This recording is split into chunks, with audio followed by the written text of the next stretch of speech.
Khéops, c'est celui qui a notre grande pyramide. Et la troisième pyramide, qui est encore plus petite, c'est celle du petit-fils de Khéops. Et Khéops, je vais vous parler de lui après, c'est lui qui a la plus grande pyramide. Petite info sur ce plateau de Gizeh, c'est là aussi où on a le fameux sphinx, le sphinx qu'on connaît.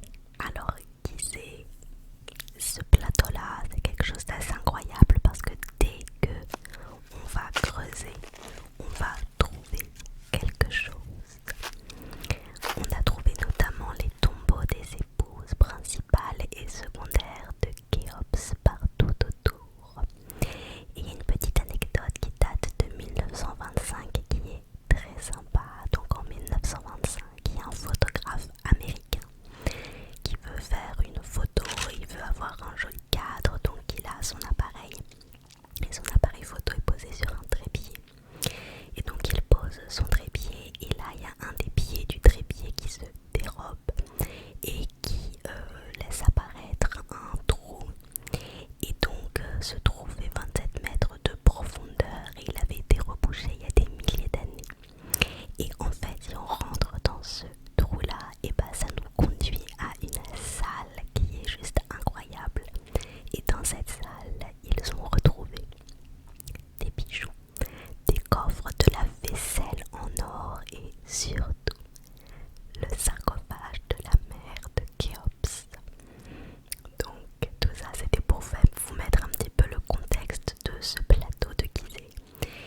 au niveau des mesures, parce qu'aujourd'hui ce qui nous fascine en tant qu'amateur d'histoire, en tant que touriste, en tant qu'humain tout simplement, eh bien c'est les proportions gigantesques de cette pyramide, et ce sont ces proportions d'ailleurs qui la mettent au rang, on va dire, de merveille du monde.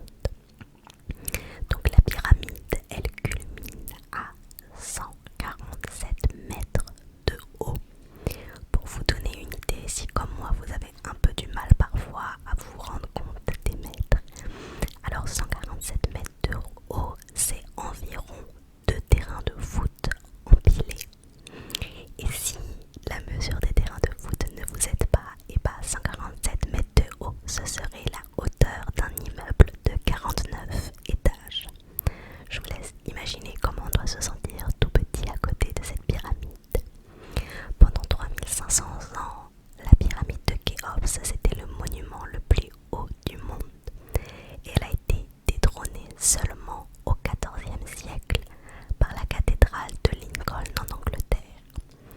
Et je dis seulement au XIVe siècle parce que ça veut dire que pendant 3500 ans, c'était le monument le plus haut, alors que c'était aussi le monument le plus ancien. Du fait de ces mesures qui sont complètement, comment on peut dire, démesurées, ben on va vraiment retrouver cette idée de lien entre le ciel et la terre dont je vous parlais avant, c'est-à-dire que c'est tellement haut, et puis avec la forme de la pyramide, que vraiment ça permet aux défunts de monter au ciel pour rejoindre les cieux, puis ça permet aux dieux aussi de pouvoir descendre voir le monde terrestre. Évidemment, en plus de tout le côté sacré, il y a aussi une volonté du pharaon de vouloir montrer sa grandeur, et puis de vouloir faire en sorte qu'on se rappelle de lui, et ça a très très bien marché. Cette pyramide, je vous ai parlé de sa hauteur, mais vous savez qu'à la base de la pyramide, donc c'est un carré, et la base carrée de cette pyramide, elle fait 200 mètres pour chaque côté, donc c'est aussi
Une autre question qui s'est posée pendant très très longtemps, c'est comment ils ont fait pour empiler tous ces mètres de pierre sur une hauteur de 147 mètres.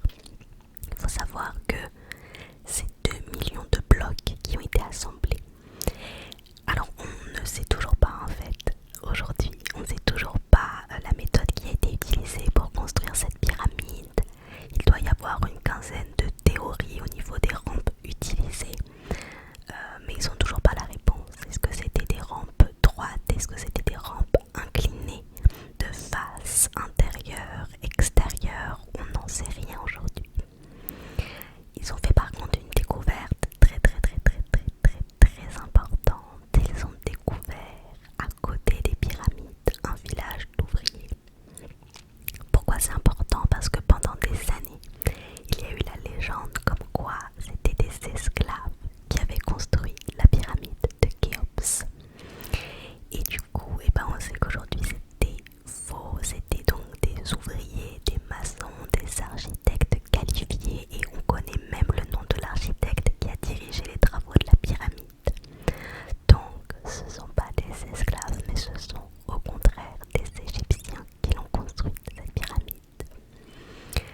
Alors le chantier, il était organisé, c'était pas, vous doutez bien, une pyramide aussi énorme, ça n'a pas été fait au hasard, c'était vraiment très organisé.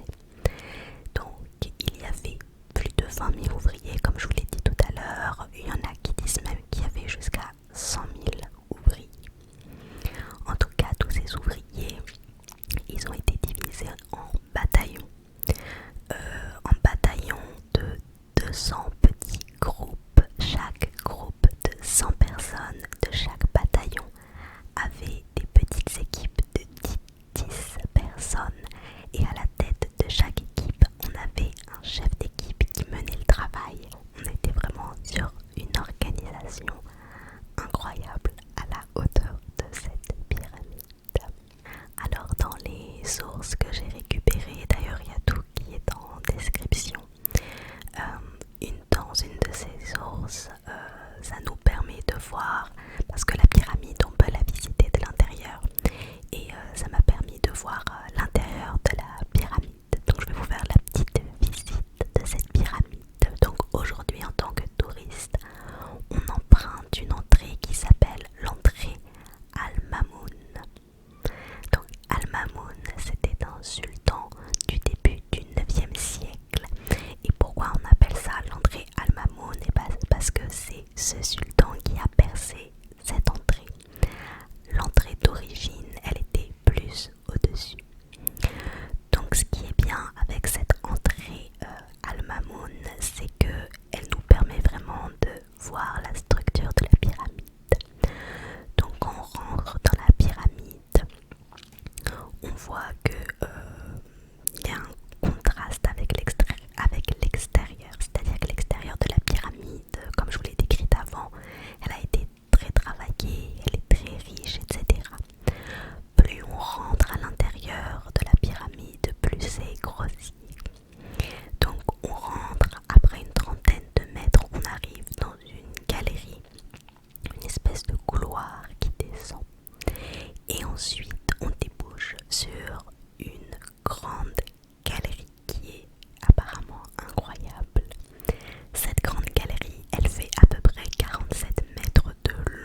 sur mon